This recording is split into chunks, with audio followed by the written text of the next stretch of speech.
పరం శాంతి. బ్రహ్మకుమారిల కొరకు బేహద్ జ్ఞానం పార్ట్ 2. వెల్కమ్ టు బేహద్ జ్ఞానం. అవ్యక్త వాణిల యొక్క ఆధారంతో మొన్న ఫస్ట్ పార్ట్లో కొన్ని పాయింట్స్ విషయాలు తెలుసుకున్నాము. ఈరోజు రెండవ పార్ట్లో ఇంకా ఏమైతే తెలుసుకోవాల్సినవి ఉన్నాయో వాటిని గురించి ఇక్కడ విశ్లేషణ చేసుకుందాము. బేహద్ బాపు ఎవరు ఏంటో ఇప్పటికి కొద్దిగా అవగాహన అయ్యి ఉండొచ్చు కదా మీకు. ఇప్పుడు తెలుసుకోవాల్సిన విషయాలు ఇంకా కొన్ని వివరంగా గ్రహిద్దాము. బేహద్ జ్ఞానము దృశ్య ప్రపంచం గురించి చెప్పిన అన్నిటికీ కూడా ప్రూఫ్లు ఉన్నాయి. ఒకసారి వినండి, మరలా జస్టిఫికేషన్ మీకు కూడా లభిస్తూ ఉంటుంది. సృష్టి రహస్యాలన్నీ తెలుసుకుంటేనే కదా రాజయోగిగా అయ్యేది. రాజయోగి యోగము అనగా రాజు అంటే రహస్యాలు తెలుసుకొని యోగం చేయటం రాజయోగము అంటారు. లేకపోతే రాజయోగి కానట్లే కదా. అసత్యమునకు రహస్యం ఏముంటుంది, ప్రూఫ్ ఏముంటుంది? ఇకపోతే శాస్త్రాల్లో 84 జన్మలు అని చెప్పారు.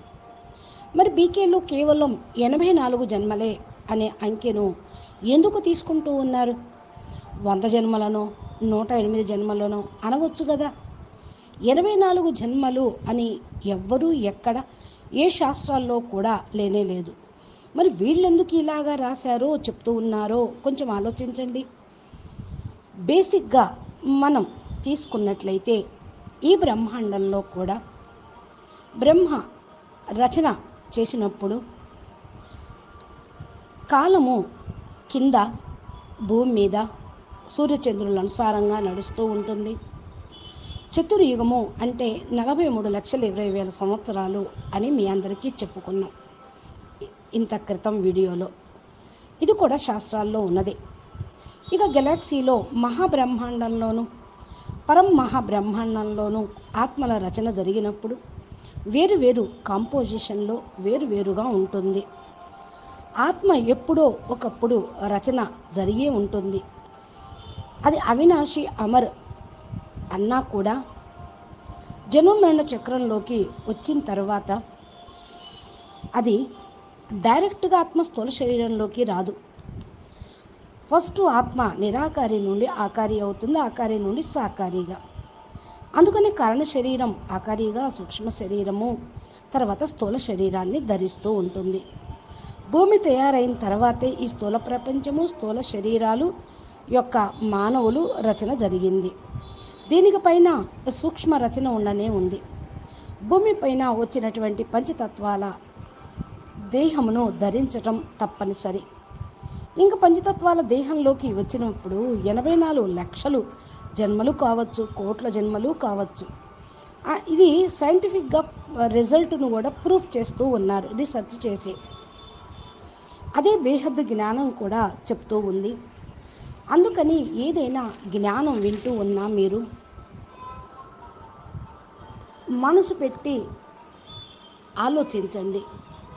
డిఫరెంట్ ఏముందో తెలుసుకోండి. ఎంతవరకు సత్యాసత్యాలో మీకు అర్థమవుతూ ఉంటాయి. ఇప్పుడు పునర్జన్మ సిద్ధాంతాన్ని తీసుకున్నాం. కర్మ సిద్ధాంతం అనుసారంగా జన్మలు అనేది అందరికీ తెలిసినవే.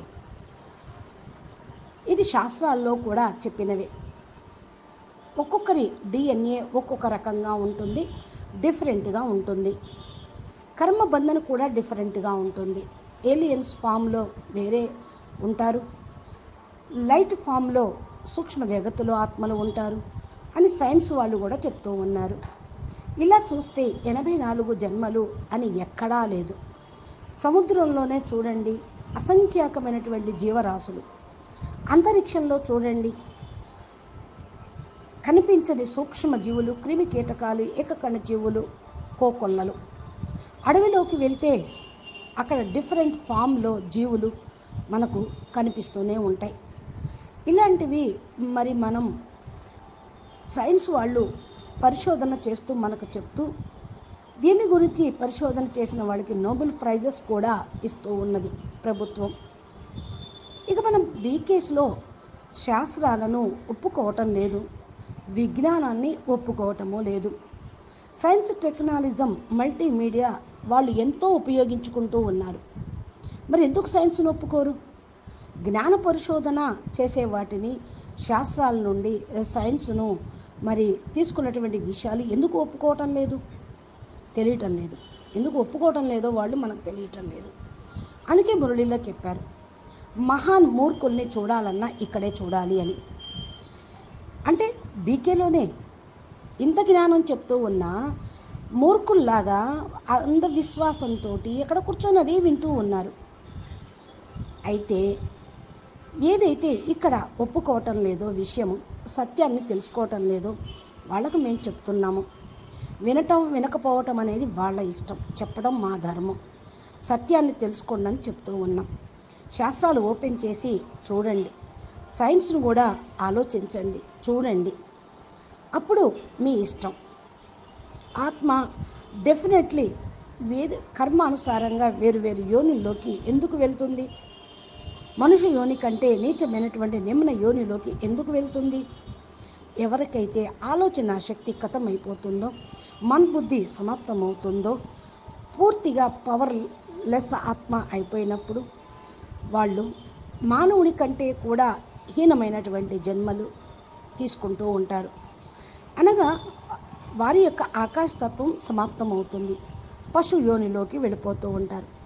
ఆలోచన, విచక్షణ, జ్ఞానం అనేది లేనే లేదు. వికర్మలు ఎక్కువ చేసిన కొద్దీ వారి లోపల ఆకాశతత్వం తగ్గిపోతూ ఉంటుంది, ఆలోచించే బుద్ధి కూడా సమాప్తమవుతుంది. అందుకే వేరే అన్య యోనిల్లోకి వెళ్ళటం జరుగుతుంది. ఇది భాగవతంలో కూడా చెప్పారు. భాగవతంలో జడభరతుని యొక్క కథ కూడా ఉంది కదా.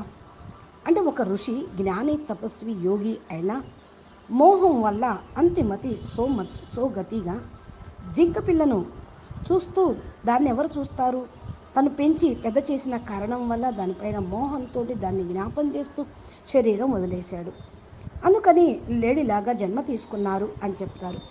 సైన్స్ కూడా ఇలాంటివి ఎన్నో ప్రూఫ్ చేసింది.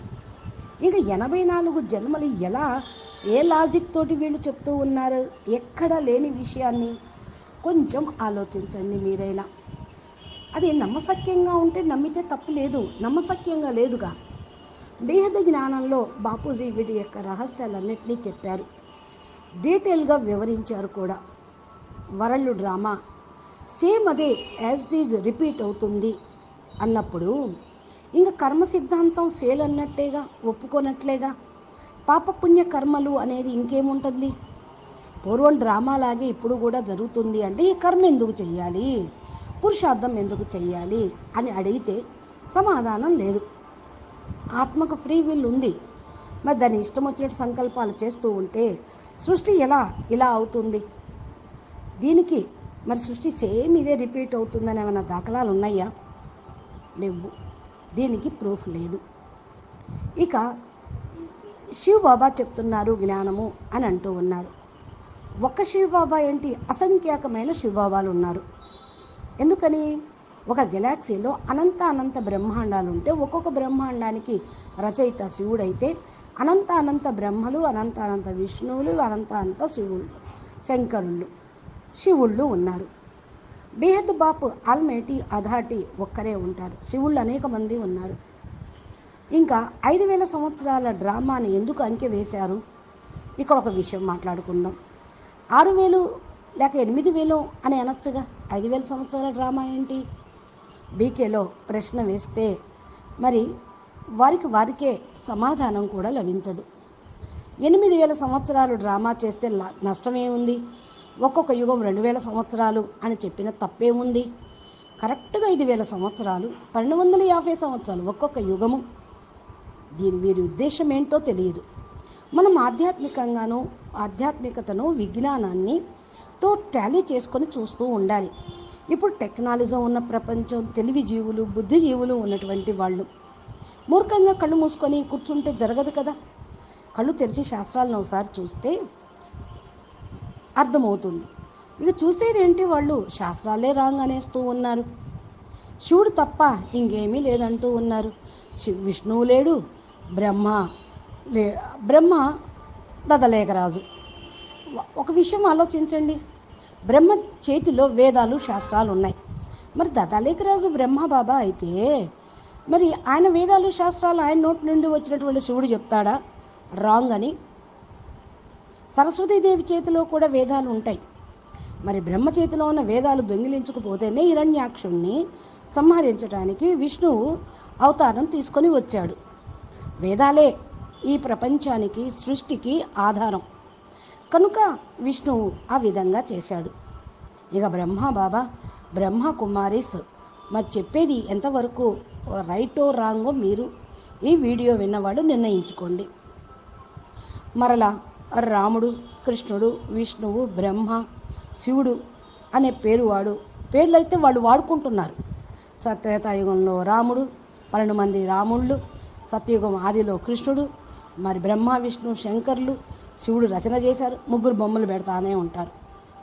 పాండవులు, కౌరవులు, అంగదుడు, రావణాసుడు, ఇవన్నీ కూడా ఎక్కడి నుంచి తీసుకొచ్చుకున్నారు వాళ్ళ మాటలు? శాస్త్రాల్లోనేగా.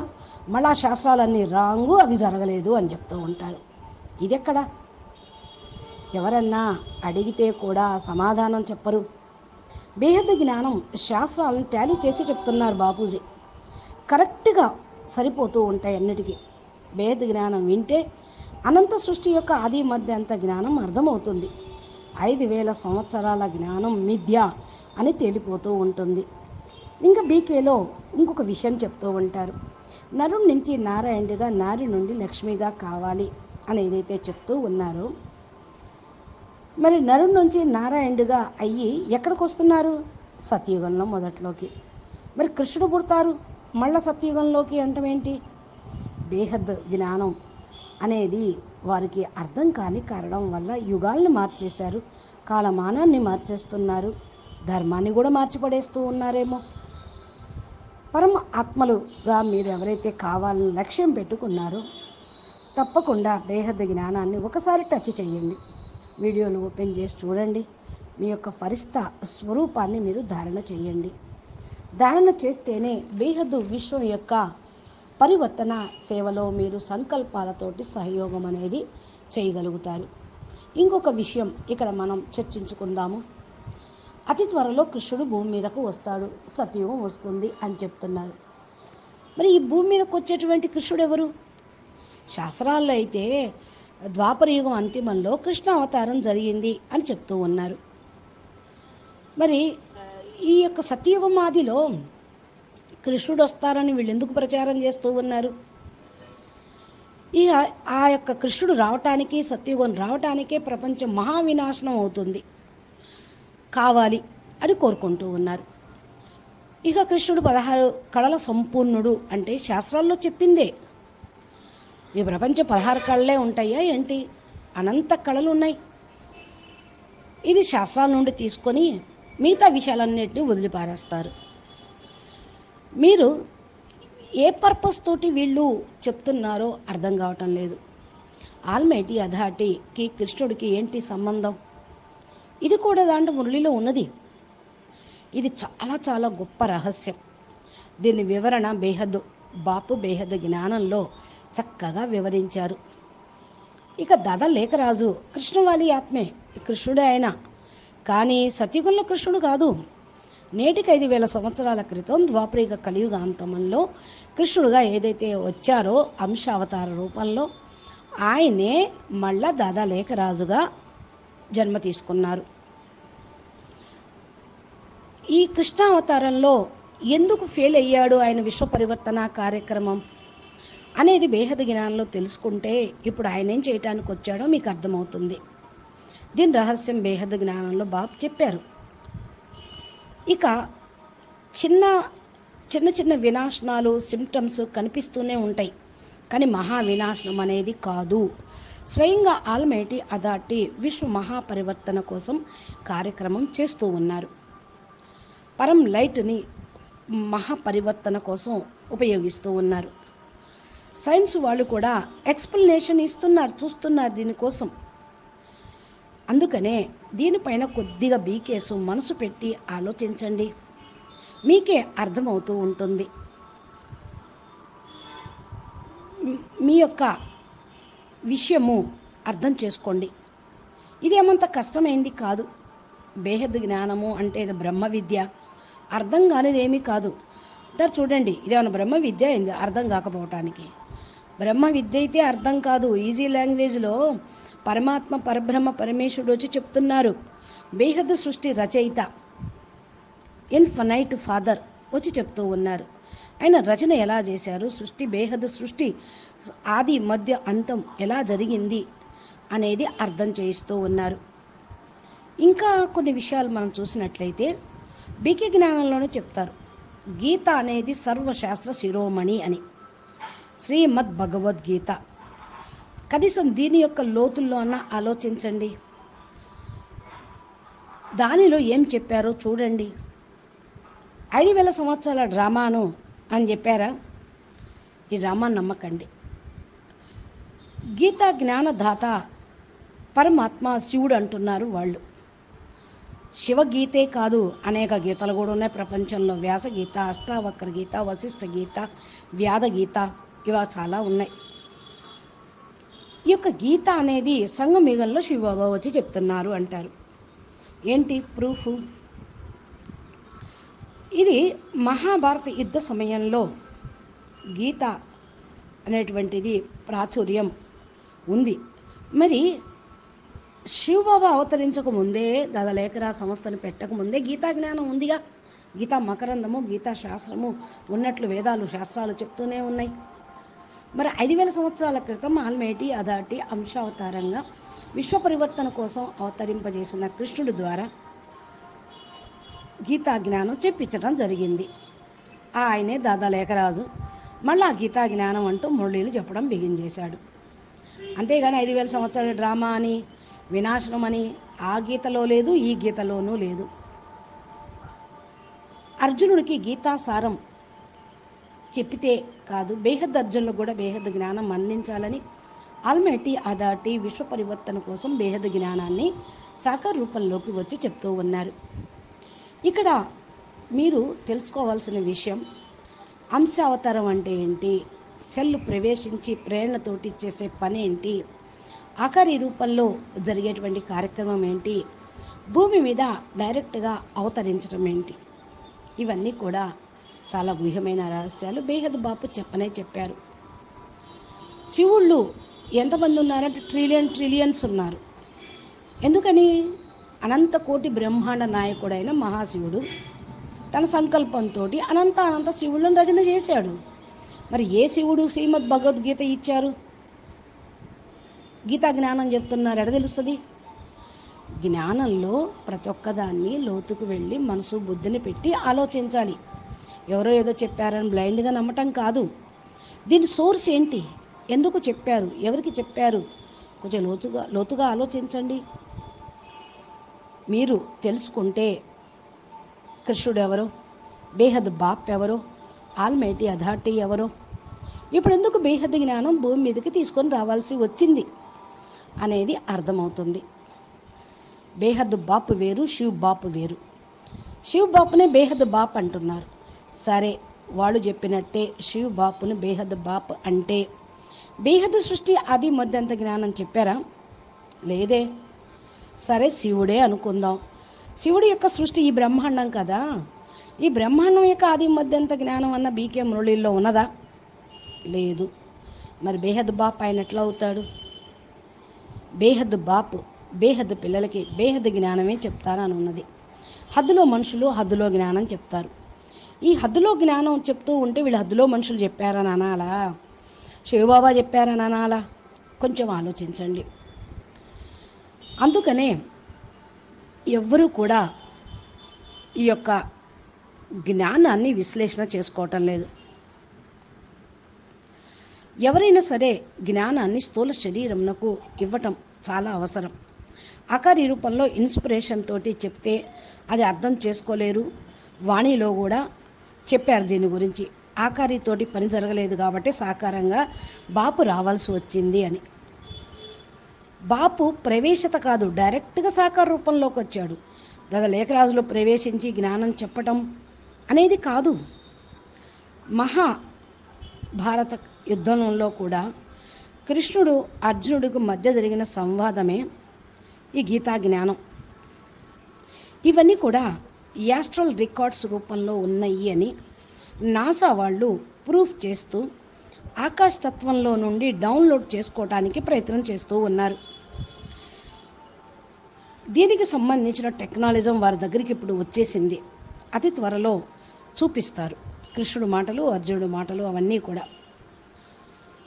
కృష్ణుడు మహాభారత యుద్ధ సమయంలో చెప్పారు, సంగమయుగంలో శివబాబా చెప్పారు అనేదో సత్యాసత్యాలు తెలుసుకోండి. దీన్ని ఇంకా సంగమయుగం అంటే సంగమయుగం 1936 నుండి 2036 వరకు. సరే, మరి లేఖరాజు 2036 వరకు లేరుగా. సాకార రూపంలో శివుడు ప్రవేశించి గీతా జ్ఞానం ఇస్తాడు అని. మరి అదేమైంది? ఎంతవరకు సబబు అయిపోయింది చెప్పండి, ఆలోచించండి. ఇక్కడ 1936 ముందు కూడా గీతా జ్ఞానం ఉన్నది భూమి మీద. ఎంతోమంది ఋషులు, మునులు, మహాత్ములు ప్రవచనాలలో ఆ గీత పుస్తకం పట్టుకొని చెప్తూనే ఉన్నారు. కాబట్టి వ్యాధవ్యాసుడు కూడా ద్వాపర యుగం తర్వాత ఈ యొక్క గీతా జ్ఞానాన్ని రాశారు. ఎలా రాశాడు? దివ్య దృష్టిలో ఆయన చూసి ఆత్మలో విమర్శ చేసుకొని అది లిఖితపూర్వకంగా రాయటం జరిగింది. కాబట్టే ఆయన్ని గురు పౌర్ణమి నాడు వ్యాస పౌర్ణమిగా ఆయన గురువుగా పూజిస్తూ ఉన్నారు.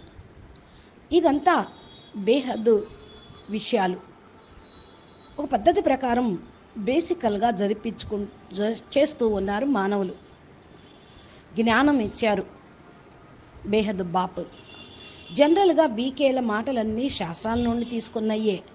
మరలా శాస్త్రాలు రాంగ్ అంటారు, పుక్కెట పురాణాలు అంటారు, ఇవన్నీ నవల్స్ అంటారు. ఇది ఎక్కడ జ్ఞానం అండి? ఇది ఎక్కడి సిద్ధాంతం చెప్తున్నారు? సనాతన దేవీ దేవతా ధర్మానికి ప్రామాణికాలే వేదాలు, శాస్త్రాలు. వేరే ధర్మ గ్రంథాలు కాదు కదా. సైన్స్ ఇంత డెవలప్ అయ్యి ప్రూఫ్ ఇస్తున్నా కూడా బుద్ధిని మరి అర్థం చేసుకోవటం లేదు. కొంచెం ఫ్యాక్ట్స్ అయితే ఉంటాయి కదా, అర్థం చేసుకోండి. అసలు జ్ఞానం విషయాలను స్వయంగా మన చింతన చేసి ప్రాక్టికల్గా రియలైజేషన్ చేసుకొని ధారణ చెయ్యాలి. ఎవరు చెప్పింది మాటలు చింతన చేయటం కాదు. మన లోపలికి వెళ్ళి ఏంటి, ఎందుకు అని ప్రశ్నించుకొని మీ అంతరాత్మ మీకు సత్యమైన చెప్తుంది. మీ ఆత్మ జాగృతమైతే మీ ఆత్మ మీకు తప్పకుండా చెప్తుంది. ఆత్మ జాగృతం కాకపోతే మీ అంతరాత్మ మీకు సంబోధన చేయదు.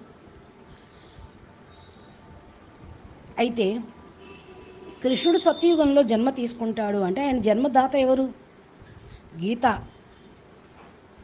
మాత అంటారు, లేకపోతే ఇంకొకరి పేరు చెప్తూ ఉంటారు. సంగమిగి లక్ష్మీనారాయణలని, వీళ్ళకి కృష్ణుడు పుడతారు అని ప్రచారం. దీనిలో సత్యత ఎంత ఉంది? ఈ విషయాల యొక్క వివరణలో కొంచెం ఆలోచించండి.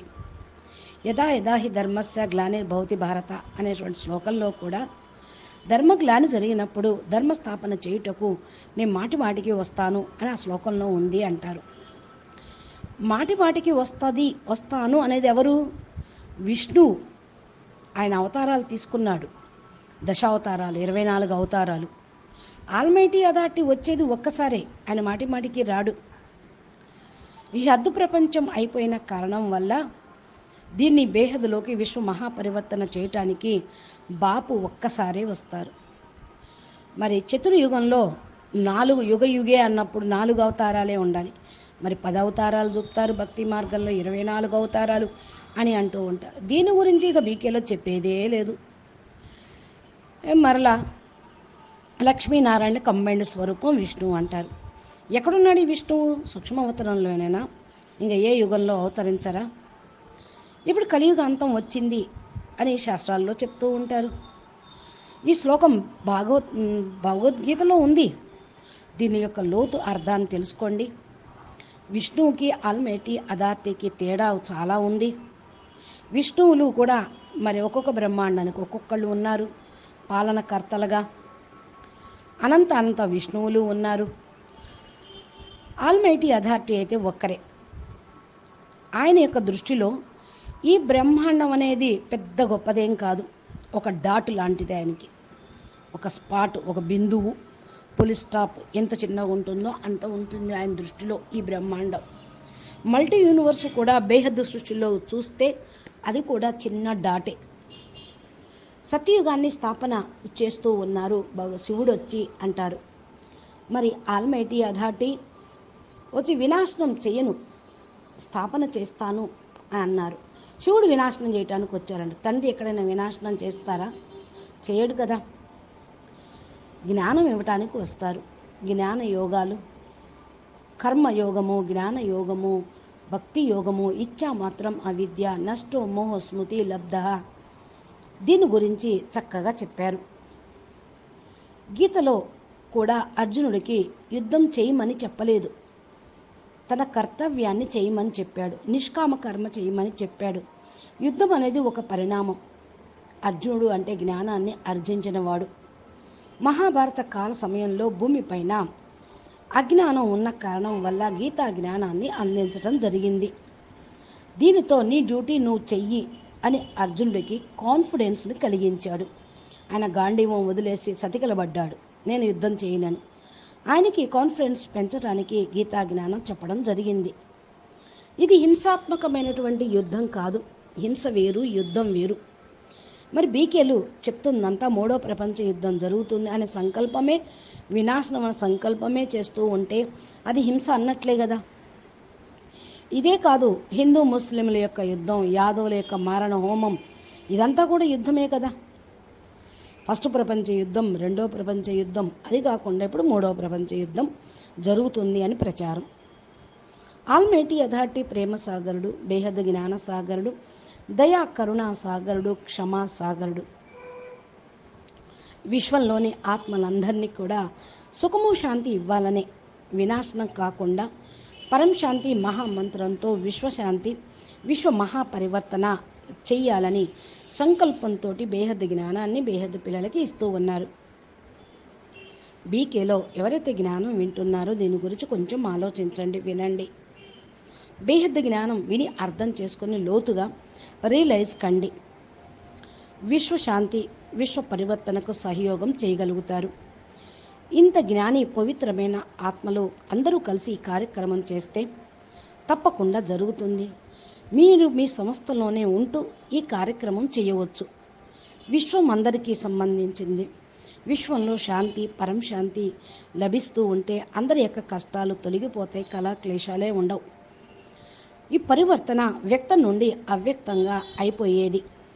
స్థూల ఆత్మలో లైట్ స్వరూపంలోకి, అవ్యక్త ఫరిస్తా స్వరూపంలోకి మారిపోతారు.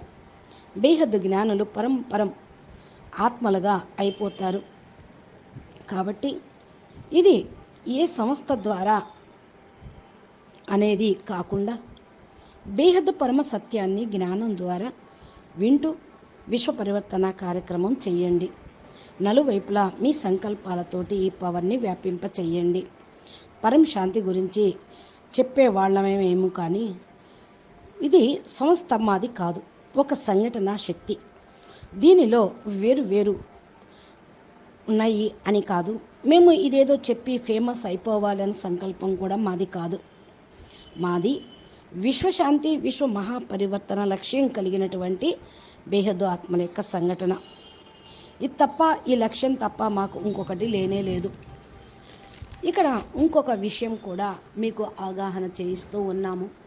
ఎవరైతే కొద్దిగా బుద్ధిజీవి, తెలివిగల వాళ్ళు ఉంటే ఆలోచన చేస్తారు. చదువుకున్న వాళ్ళు చాలామంది బీకేలో ఉన్నారు, ఇంజనీర్లు, డాక్టర్లు, సైంటిస్టులు బోళ్ళంతమంది. కొంచెం మనసు పెట్టండి అని అంటూ ఉన్నారు. అందరం కలిసి కంట్రిబ్యూట్ చేస్తే తప్పకుండా మన కార్యక్రమం సంపూర్ణంగా అవుతూ ఉంటుంది. అందుకే మేము విన్నపం చేస్తూ ఉన్నాం. మీరు కూడా మీ జీవితాన్ని ఎంతో త్యాగం చేసి, పవిత్రతను ధారణ చేసి, అన్నిటినీ వదిలేసి కూర్చున్నటువంటి త్యాగి, తపస్వి ఆత్మలు ఉన్నారు. ఈ యొక్క జ్ఞానం వింటేనే మీ జీవితం కూడా సార్థకం అవుతూ ఉంటుంది.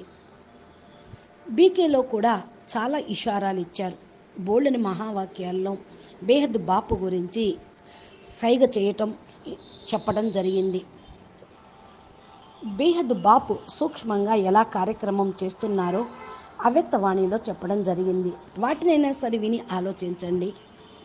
బాపు ఎక్కడ ఎవరు ఎలా పాత్ర ప్లే చేస్తున్నారో చెప్పారు. సాకారంలో ఎక్కడ జ్ఞానం ఇస్తున్నారో కూడా చెప్పారు. సరైనటువంటి దారి మీకు ఎన్ని వింటూ ఉంటే దొరుకుతుంది తప్పకుండా. ఒక ఎగ్జాంపుల్, ఒక మహావాక్యం, అహ్మదాబాదు అన్నిటికంటే ఎక్కువ సేవ చేయాలి అని ఉన్నది.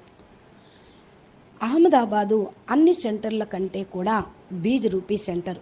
అన్ని సెంటర్లకి బీజంలోనే చాలా శక్తి ఉంటుంది. సారం మొత్తం కూడా బీజంలోనే ఉంటుంది.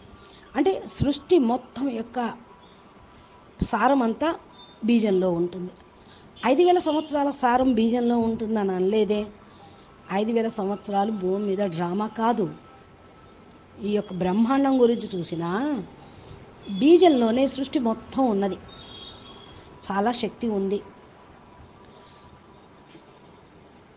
బేహద్ బాపు దగ్గరికి రావాలి అంటే మీ లోపల ఉదారత, సరళత అనే గుణం ఉండాలి అని కూడా చెప్పారు మురళిలో.